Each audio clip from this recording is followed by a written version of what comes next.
अस्सलाम वालेकुम, ईद मुबारक to all.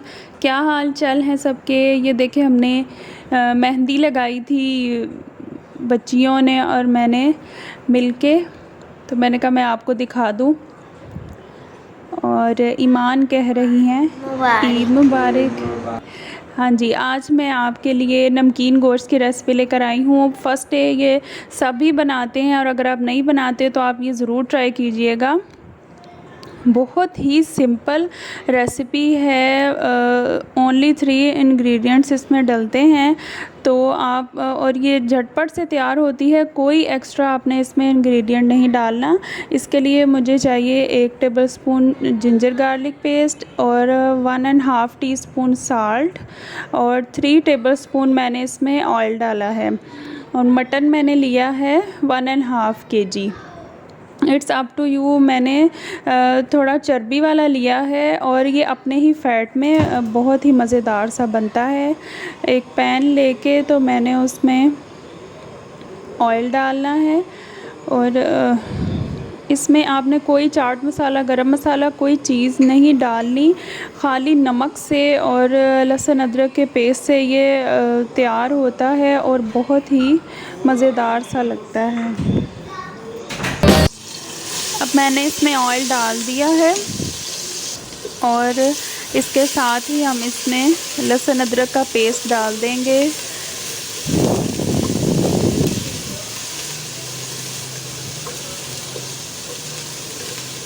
इसको हम इतना फ्राई करेंगे कि इसका कच्चापन ख़त्म हो जाए, स्मेल इसकी ख़त्म हो जाए।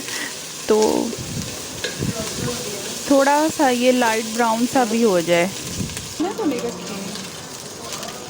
फर्स्ट डे ये बनाया जाता है और ऐसे ही इसको खाया जाता है। फ्रेश कुर्बानी का गोश्त आता है और इसको बना लें, बहुत जल्दी ये झटपट सा तैयार हो जाता है और बच्चे बड़े सब बहुत शौक़ से खाते हैं। नमकीन गोश्त की फरमाइश करके ये फ़र्स्ट डे बनाया जाता है, सेकंड डे जब आपका दिल करे।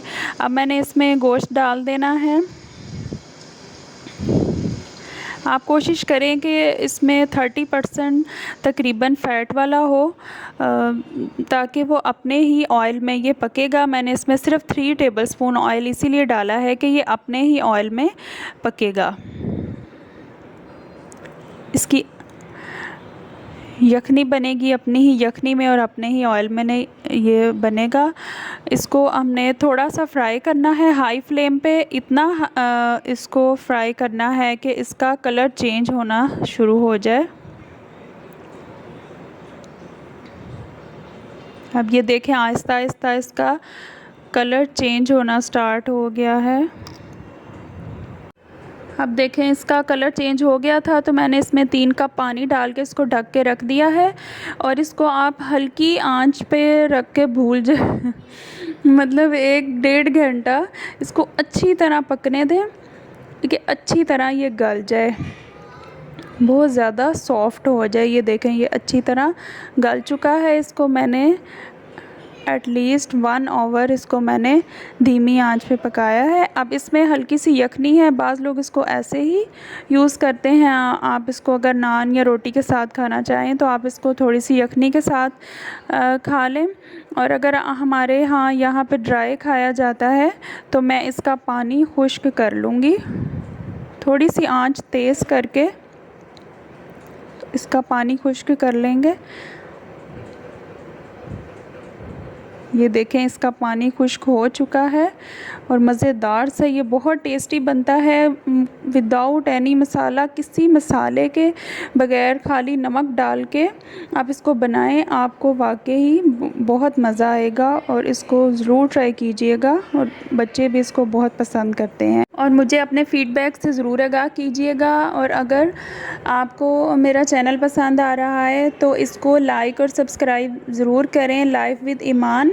इंशाल्लाह आपको और भी बहुत अच्छी अच्छी रेसिपीज़ मिलेंगी, ट्रेडिशनल खानों की भी और बेकिंग से रिलेटेड भी इंशाल्लाह। तो हमें अपने फ़ीडबैक से ज़रूर आगाह कीजिए और अपना ख्याल रखिए और एंजॉय कीजिए ईद को। जज़ाकल्लाह। अल्लाह हाफ़िज़।